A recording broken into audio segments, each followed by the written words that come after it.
everybody, it is me, Carly Nicole.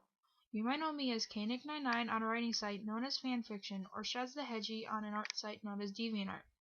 Today I am going to do what YouTube calls a dramatic reading. The story I'm about to read is called Shadow's Green Notebook, written by ShadowWeasel. This was one of his first stories on fanfiction, and it was one of his best ones he has ever written. Before he says something, I did ask ShadowWeasel for permission to read this, and he agreed. For Shadow's Green Notebook, I am going to be making 5 episodes. The first episode is this intro, the story summary, and the first chapter of the story. The last 4 episodes will contain 2 chapters each, which will gradually lead to all 9 chapters read. The story is a Shadow and Amy love story. This fanfiction is rated T, so read at your own risk. Now here's what the story is about. High school romance. How can you get any more cliche? I'm not going to say I have a crush on Amy Rose, because that would be stupid. I'll instead say that I find myself infatuated with her personality, features, and presence. And I can only assume that if you're reading this, it means that Rouge has finally betrayed me. If you want to follow along, you may scroll down to the description and click on the story's link. Now please, do enjoy ShadowWeasel's Shadow's Green Notebook.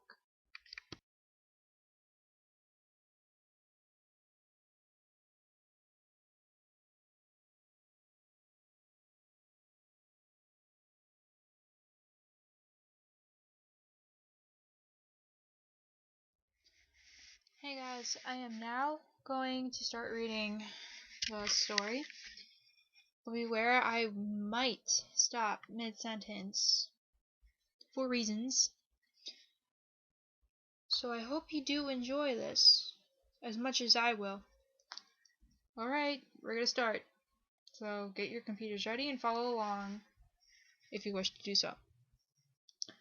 She was 14 when they said she needed glasses. It made her terribly nervous, that first day with them on. Her face turned this lovely shade of amber whenever someone looked her way. Did he notice? No.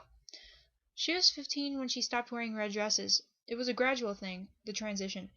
She slowly changed her choice of palette to orange, then to blue, then to green, and then she began wearing something different altogether. Similar pattern, orange jacket and blue jeans, then blue jacket and blue jeans, and then green jacket and blue jeans. Did he notice? Of course not. He never cared, not in the way she wanted anyway. Did he comfort her when she was scared, when she was embarrassed? No. Did he slip on a fake pair of spectacles to make her feel like there was someone who knew her pain, to let her believe that she was not alone? No. Did he compliment her on her change of style, her new look? No. Who was there to tell her, "Hey, you look good in glasses"? Who was there to say, "Cool jacket, Amy"? Who the devil was the one who said, "Don't cry, he's just not that into you"? Or, "He's just not into you like that. He doesn't deserve you." Not Sonic. I was the one who watched her, the one that helped her, the one who picked her up when she fell down. I was the one who turned bright red when she found out that my glasses were fake. The one who smiled sheepishly when she discovered that I was only trying to make her feel better. I was the one who protested when she forced me to wear her jacket that winter afternoon. The one who told her she was being stupid to let me wear it. The one who put his arm around her shoulders to keep her warm as the snow fell. I was the one who wiped the tears from her eyes, those beautiful jade eyes, the one who embraced her as gently as possible as she sobbed. Why, Shadow? Why would he say no? There's absolutely no reason why he would say no, Rose. No reason at all. God, you're desperate. Rouge! I was growling, seething the humiliation-faded rage. Give that back now. Easy, Mr. Gloom and Doom. Or Mr. Doom and Gloom. My bad. She laughed, crossing her legs and leaning back in my rolling chair. My chair.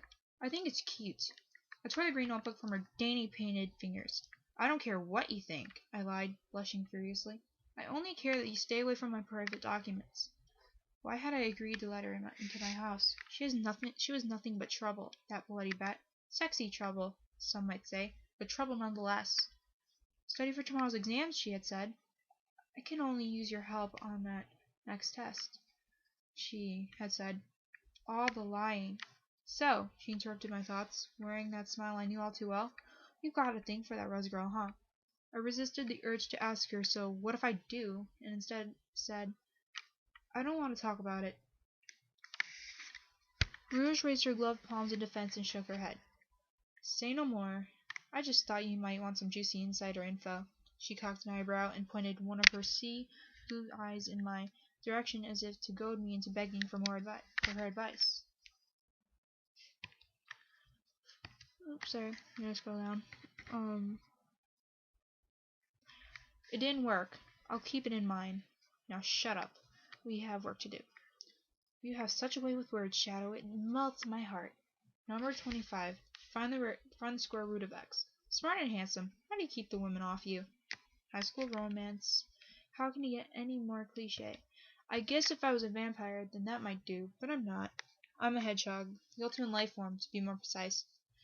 I'm not going to say that I have a crush on Amy Rose, because that would be stupid. I will instead say that I find myself infatuated with her personality, features, and presence. I am aware that she is obsessed with Sonic the Hedgehog, and I am fairly certain that she thinks of me as only a friend. If I end my life as nothing more than her good friend Shadow, I will be content. That doesn't mean I don't want to be more than that. And I can only assume that if you are reading this, Rouge has finally betrayed me. Blasted bat. It was the day of our dreaded Algebra 2 exam when events began to unfold, in my favor or otherwise. I arrived early, as usual, and sat down in the commons area, the dark booth in the corner of the room. I was reading a particularly good Gothic novel when Rouge sat down across from me. I could recognize her without glancing up from the pages of my book, partially because I had grown accustomed to her sitting at my table every morning, and partially due to the fact that any man with half-decent hearing could sense her coming. Those high heels and their ascent clicking. Shadow, she said. I turned a page and nodded automatically. Rouge.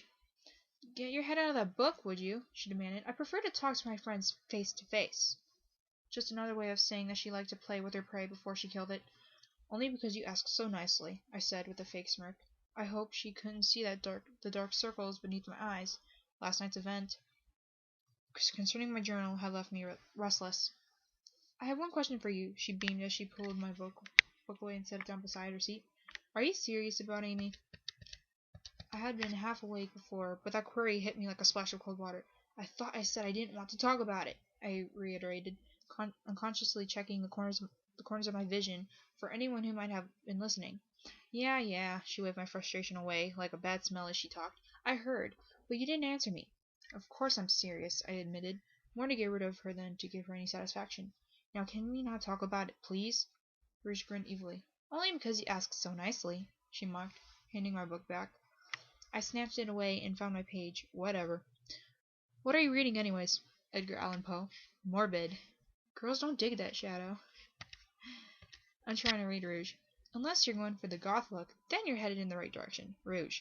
Maybe Amy likes the quiet emo type. I flustered and felt my face turn beet red. Rouge! I snapped. She laughed, and I buried my face deeper into the pages. Deep down, I knew that whatever was going to happen, it would happen soon, and it probably wouldn't be for the better. Well, this was like maybe my 5th time trying to read this without messing up. And I think I did pretty good in this one. The first time I was going to use it, but I thought that maybe it needed a little more, fixing. So I did it. And it worked. I did pretty good on this one.